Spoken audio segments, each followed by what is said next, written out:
Before this video begins, I just want to quickly mention that I host many Arcane Odyssey item giveaways in my Discord server, and we do it all of the time, and due to my server's current size, if you were to enter you'd have a pretty good chance of winning something, since each one we do we give away at least 3 to 10 items. Join my Discord server in the description for more information. The Sunken Sword is the rarest weapon in Arcane Odyssey, with a 1 in 8,000 chance of being obtained through fishing, which translates to a 0.0125% success rate.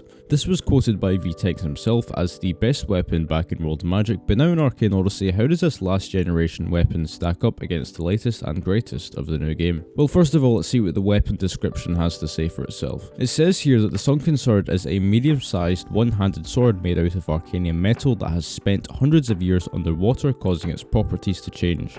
It seems to constantly produce water, and it seems to deal a bit more damage than usual. So from this description, the Sunken Sword is actually an Arcanium weapon, and is in fact the only one currently in Arcane Odyssey alongside the Triasta of Bronze, which is also technically an Arcanium weapon due to that weapon's description also stating that it was made of an Arcanium bronze alloy.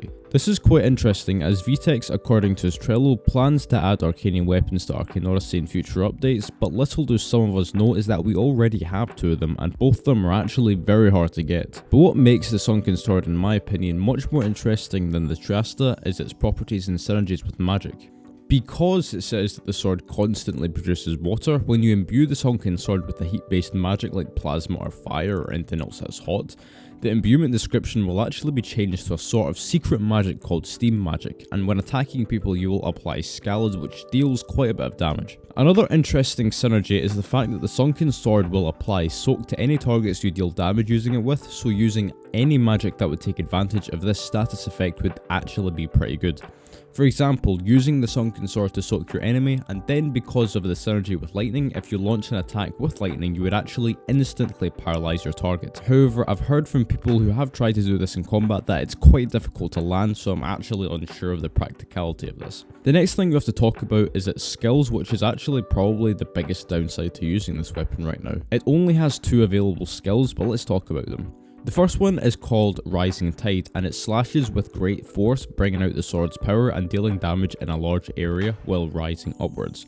This is a decent mobility move and has decent AoE. It's quite similar to the Ravenna Greatsword's AoE move, which I cannot even remember the name of, except I'm fairly certain that Rising Tide is a bit smaller. However, the Ravenna Greatsword can only be used by warriors, and so this is a pretty decent move for conjurers, and especially those ones using magic that synergize with the Sunken Sword's unique properties. The next one is a grab move called Tiger Rush, and you leap at the target and hit them with a series of upward slashes, leaving them open for a follow-up attack. Grabs are quite cool if you can land them, however sometimes that can be difficult and you can get punished for missing them in a lot of scenarios, so all in all it's an alright skill. Honestly though, for the rarest weapon in the game, the current skills are quite underwhelming currently, but as we can see here there are 2 more weapon skills that will likely be added pretty soon in the future, considering its weapon level it requires to being well below the total amount of points you can allocate, which is a 250 point warrior. So the Sunken Sword will 100% get better in the future, but how much better relative to other weapons at that specific point in time, I'm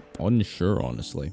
The last thing to talk about is its M1s, and like most weapons, M1s they typically do quite a lot of damage and is quite fast, so honestly not much to say about this apart from it's pretty good. At some point in the future I might upload a Sunken Sword PvP video where I'll use the Sunken Sword in PvP using Lightning Conjurer build to try take advantage of the paralysis synergy, so to be sure to watch that when and if it comes out. So all in all, in my opinion right now, I don't really think the Sunken Sword is a weapon that most people would consider using in PvP due to its underwhelming skills and lack of them too.